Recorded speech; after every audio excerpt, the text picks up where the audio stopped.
ভর সন্ধে সাদান অ্যাভিনিউ এর মতন একটা জায়গা, সেখানে আক্রান্ত হলেন অভিনেত্রী। পিতামাতা হওয়া এখনো কি স্বপ্ন? অ্যাপোলো ফার্টিলিটির সাথে আপনার পিতামাতা হওয়ার স্বপ্ন পূরণ করুন। বিনামূল্যে পরামর্শের জন্য কল করুন 9953922843। সন্ধ্যে 6টা থেকে 6:30টার মধ্যে ঘটেছে ঘটনা। অভিনেত্রী তিনি দাবি করছেন যে তিনি যখন আসছিলেন গাড়ি চালিয়ে মোটর বাইকের সঙ্গে ধাক্কা লাগে এবং এরপরে ওই বাইক আরোহী রাস্তা আটকে দেন অভিনেত্রীর, তার উপর চড়াও হন, গাড়ির ওপর চড়াও হন এবং এমনকি ঘুষি মেরে গাড়ির কাঁচ পর্যন্ত ভেঙে দেওয়া হয়েছে। ইতিমধ্যেই কলকাতা পুলিশে তিনি এক্স হ্যান্ডেলে তারপরে জিনিস পোস্ট করেন, লাইভ করেন এবং ইতিমধ্যেই ঘটনাস্থল থেকে অভিযুক্ত বাইক আরোহীকে গ্রেপ্তার করা হয়েছে। কিন্তু গোটা ঘটনা নিয়ে অভিনেত্রী তিনি আতঙ্কিত। তিনি বলছেন তিনি নিরাপত্তাহীনতায় ভুগছেন। যখন আরজিকর কাণ্ড নিয়ে গোটা দেশ জুড়ে তোলপাড় চলছে, নিরাপত্তা কোথায় এই প্রশ্ন উঠছে সব স্তরে, সেই সময় খাস কলকাতায় ফের এই ধরনের ঘটনা, যেখানে এক অভিনেত্রীর গাড়ি ভাঙচুর করা হলো, কাঁচ ভাঙা হলো, এমনকি ওই বাইক আরোহী তিনি হুমকি পর্যন্ত দিয়েছেন আঙুল উঁচিয়ে। ভর সন্ধে অভিনেত্রী পায়েল মুখোপাধ্যায়, তার গাড়িতে ভাঙচুর চলে। অভিনেত্রী তিনি বলছেন তিনি যখন আসছিলেন সন্ধ্যে 6টা থেকে 6:30টার মধ্যে সাদান অ্যাভিনিউ, সেখানে এই মোটর বাইকের সঙ্গে তার ধাক্কা লেগেছিল। রাজ্য বিজেপি মুখপাত্র এবং বিজেপি সাংসদ শ্রমিক ভট্টাচার্য রয়েছেন আমাদের সঙ্গে টেলিফোন লাইনে। শ্রমিক দা, আরজিকর কাণ্ড নিয়ে যখন গোটা দেশে তোলপাড় চলছে, সেই সময় খাস কলকাতার সাদান অ্যাভিনিউ অভিনেত্রী তিনি গাড়ি করে আসছিলেন, একটি বাইকের সঙ্গে ধাক্কা লাগে। এরপর ওই বাইক চালক তার গাড়ির ওপর চড়া হয়, এমনকি ঘুষি মেরে তার গাড়ির কাঁচ ভেঙে দেওয়া হয়েছে। অভিনেত্রী তিনি অভিযোগ করছেন যে তাকে আঙুল উঁচি হুমকি পর্যন্ত দিয়েছেন। অভিযুক্ত গ্রেফতার হয়েছে, কিন্তু নিরাপত্তা কোথায়? দেখুন, এনসিআরবির কাছে পশ্চিমবঙ্গ সরকার তাদের যে ক্রাইমের ডেটা জমা দেয় সেটা পর্যাপ্ত নয়। তার উপরে ভিত্তি করে এনসিআরবির রিপোর্ট আসে এবং বলা হয় কলকাতা হচ্ছে সেফেস্ট সিটি। কিন্তু বাস্তব পরিস্থিতিটা শুধু মহিলার নিরাপত্তা কিংবা পুরুষের নিরাপত্তা নয়, বা কোনো চিকিৎসক নার্সের নিরাপত্তা নয়। সামগ্রিকভাবে তৃণমূল কংগ্রেস একটা অবস্থা তৈরি করে দিয়েছে যেখানে সমস্ত দুষ্কৃতী মনে করছে যে আমরা আমাদের সরকারে আছি এবং মুখে তৃণমূল বললেই, তৃণমূলের পতাকা হাতে নিলেই তৃণমূল হয়ে যাওয়া যায়। তৃণমূলের হয়ে এলাকায় দলকে নেতৃত্ব দেওয়া যায়, প্রতিষ্ঠা করা যায়, বুথ দখল করা যায়, হুমকি দেওয়া যায়, বিরোধীদের রক্তাক্ত করে দেওয়া যায়। তো একটা প্রতিক্রিয়ার কারণে যখন কোনো অসংগঠিত শক্তি, যারা কোথা থেকে আসছে সেই অতীতের স্মৃতি বিস্মৃত এবং কোথায় যাবে শেষ পর্যন্ত সেই সঠিক ঠিকানার তাদের কোনো হদিশ নেই, তখন এ ধরনের ঘটনা ঘটতে থাকে এবং ঘটবেই। কারণ এ রাজ্যে এই মুহূর্তে প্রশাসন, পুলিশ বলে কোনো কিছুর অবস্থান নেই। এবং বিশেষ করে সুপ্রিম কোর্ট যখন আরজিকর হসপিটালকে সিআইএসএফ এর নিরাপত্তায় মুড়ে দিতে বলেছেন, তখন কার্যত এটা ইঙ্গিত দিয়েছেন যে এ রাজ্যে 355 ধারা জারি করবার মতো পরিবেশ তৈরি হয়েছে। ধন্যবাদ শ্রমিক দা।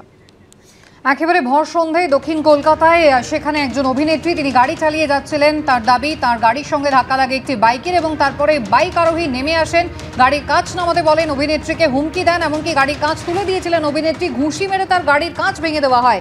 এই শহরে নিরাপত্তাহীনতায় ভুগছেন অভিনেত্রী, এমনটাই বলছেন। ইতিমধ্যেই অভিযুক্তকে গ্রেফতার করেছে পুলিশ। সিপিএম নেতা সুজন চক্রবর্তী রয়েছেন আমাদের সঙ্গে টেলিফোন লাইনে। সুজনবাবু, যখন নারী নির্যাতনের একটা ঘটনা অতি সম্প্রতি ঘটে গিয়েছে, রাজ্য জুড়ে দেশ জুড়ে মানুষজন পথে নামছেন, প্রতিবাদ করছেন, সেই সময় একজন অভিনেত্রী ভর সন্ধেবেলা তিনি বলছেন তিনি নিরাপদ বোধ করছেন না, তার গাড়িতে ধাক্কা লেগেছিল একটি বাইকের, বাইক আরোহী নেমে এলেন, ঘুষি মেরে গাড়ির কাঁচ ভেঙে ফেললেন। যদিও ইতিমধ্যেই কলকাতা পুলিশ সেই ব্যক্তিকে গ্রেফতার করেছে। একেবারে কলকাতা শহরের প্রাণ কেন্দ্রের মধ্যেই বলা যায়, সন্ধ্যেবেলা যেভাবে অভিনেত্রী তার গাড়িতে কার্যত আক্রান্তই হলেন, সেটা আবারও নতুন করে প্রশ্ন তুলে দিচ্ছে যে তাহলে কারুর কি নিরাপত্তা থাকবে না? মহিলাদের নিরাপত্তা থাকবে না? যে যত পরিচিত অপরিচিত যাই হোক না কেন, প্রত্যেকেরই তো নিরাপত্তার প্রয়োজন আছে এবং মানুষ তো নিরাপত্তা তার অধিকার। কেউ তো এভাবে আক্রমণ করতে পারে না যেখানে সেখানে। কি চলছে? কোথায় প্রশাসন, কোথায় পুলিশ? দুষ্কৃতি তাণ্ডব চলছে, মহিলাদের উপর নিরাপত্তা চলছে, শৃঙ্খলা বা আইনের শাসনের কোনো বন্দোবস্ত নেই।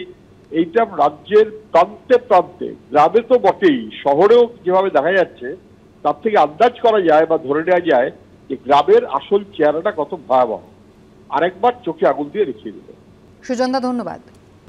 তৃণমূল মুখপাত্র জয়প্রকাশ মজুমদার রয়েছেন আমাদের সঙ্গে টেলিফোন লাইনে। জয়প্রকাশ দা, প্রথমত অভিনেত্রী তিনি অত্যন্ত আশঙ্কিত বোধ করছেন, নিরাপত্তাহীনতায় ভুগছেন এই ঘটনায়, এবং বিরোধীরা অভিযোগ করছে যে এনসিআরবি রিপোর্ট নিয়ে এত গর্ব করে রাজ্য সরকার, সেফে সিটি বলা হয় কলকাতাকে, সেই এনসিআরবি রিপোর্ট নিয়েই প্রশ্ন রয়েছে তাদের। ফের একবার বলছেন। দেখুন, আপনি যে ঘটনাটা বললেন সেটাকে তো সাধারণভাবে ইংরেজিতে বলা হয় রোড রেজ। যে রাস্তার ওপরে দুটো গাড়ি চলতে গিয়ে, কখনো বাইক বা গাড়ি, তাদের মধ্যে কোনো রকম গন্ডগোল হলে সেইটার সহিষ্ণুতা হারিয়ে তার জন্য যে গন্ডগোল হয়, এটা অসহিষ্ণুতার একটা প্রদর্শন। এইটা কি যারা করেছে তারা মহিলা ড্রাইভার বা মহিলা বলে তার উপরে করছে? হয়তো তা নয়। রোড রেজ প্রায় হয়ে থাকে। আমরা সেই বিখ্যাত ঘটনা জানি, নবজোৎ সিং সিদ্ধু আমাদের বড় ক্রিকেটার ছিলেন, পরে রাজনীতিবিদ, তার জীবনেও ঘটেছিল একজনের সঙ্গে এবং তার মৃত্যু হয়েছিল সেই রোড রেজ ঘটনার জন্যে। সুতরাং এই ঘটনাগুলো অনভিপ্রেত, সমাজে অসহিষ্ণুতার জন্য এই ঘটনা ঘটছে। অনেকেই, অনেক ডাক্তার বলছে টেনশন বাড়ছে শহরে জীবনে, মানে জীবনযাপনের জন্য, কিন্তু এগুলো সবই অনভিপ্রেত ঘটনা। কারুরই এটা করা উচিত না। পুলিশ গ্রেপ্তার করেছে। আমি মনে করি না এই ঘটনার মধ্যে দিয়ে মহিলাদের সুরক্ষাজনিত কোনো প্রশ্ন উঠবে। ওই অভিনেত্রী বা মহিলা তার জন্যই এই ঘটনা ঘটেছে আমি মনে করছি না। আমি মনে করি এটা হচ্ছে একটা গাড়ি, তার সঙ্গে মোটরসাইকেল, কোনো ঘটনা, তার থেকে অসহিষ্ণুতা, রাগারাগি ইত্যাদি এটা হয়েছে, এবং এটাকে এই অসহিষ্ণুতা বাদ দিতে হবে, অনভিপ্রেত ঘটনা। এবং আমরা চাই যে সকলকে সমাজের এই অবক্ষয়টা যত তাড়াতাড়ি পারা যায় অ্যাড্রেস করা উচিত, দূর করা উচিত। ধন্যবাদ।